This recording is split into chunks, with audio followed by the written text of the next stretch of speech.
When did you like first say like I'm an artist?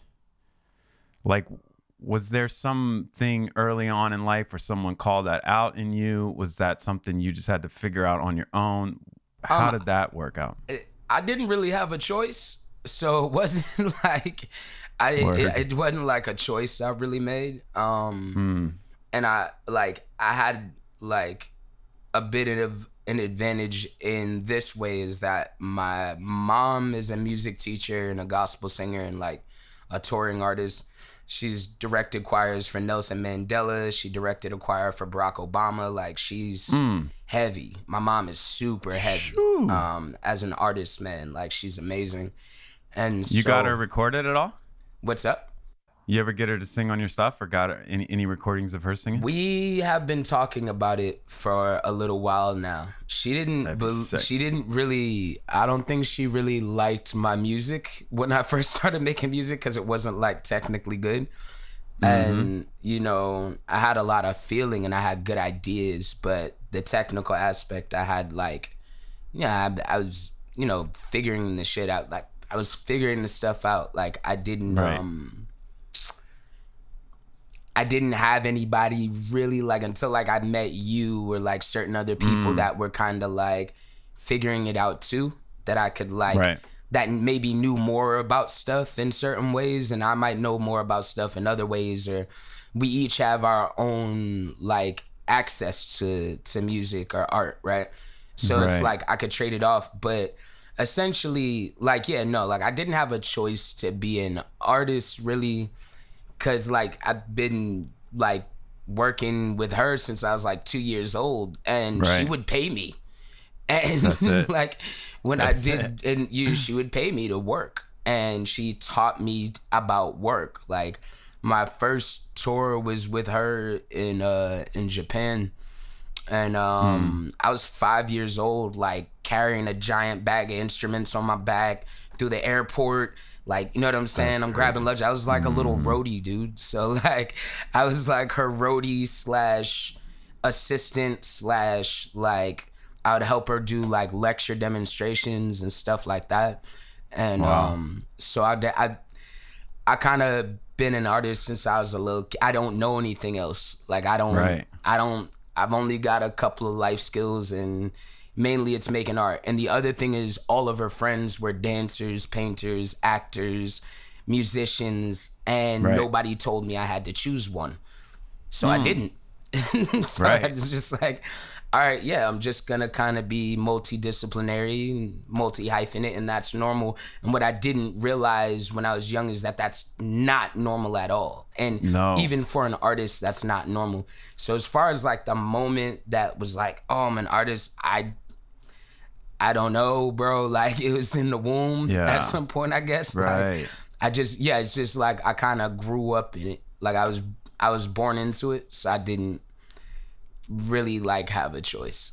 So and when I met you, you were breakdancing, which you still do, right? Not really. Here and there. I mean, when you met me too, I was teaching dance. So I started like teaching when I was like 14. And I think when I met you, I was like maybe 20, 21. And dude, I was getting burned out. Like I was burned out from teaching. Like I was starting to hate it. And I was just like, it was driving me closer to music and to other things. So it's like, it made me not really like dance at all. But I taught for like 14 years. I taught dance for like 14 years. So on and off. And then when did you pick up starting like to do production and that kind of stuff? Senior year of high school. I'd made like a bucket list when I was 15, or like a goal list that I wanted to get stuff done. And on that goal list was make a mixtape. And there was no like plan underneath it.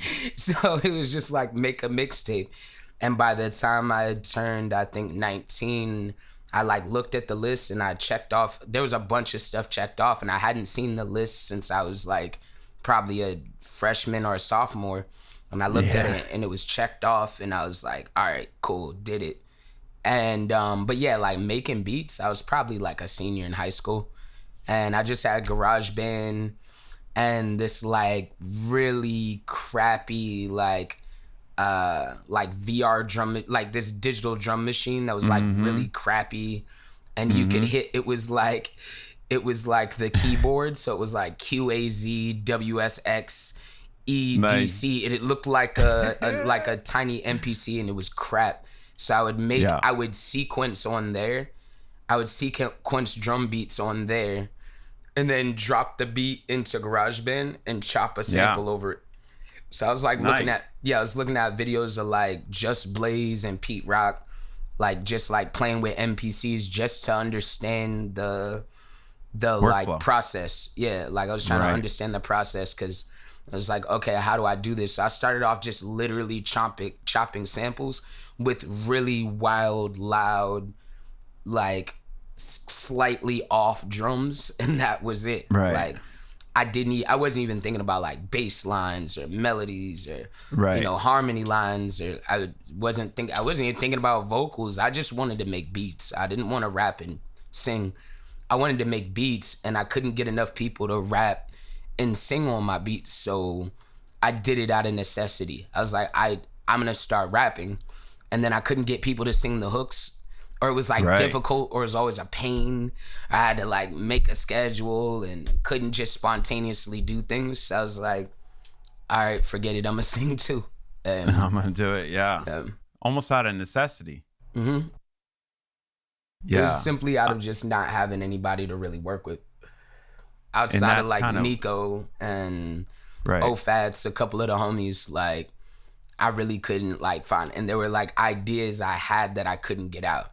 For instance, like Starving Artist Anthem, a song me and you did a long time ago, right? Like I wrote that song and I had this idea, but I couldn't do it myself. So I wasn't at the space where I could have felt comfortable singing that song.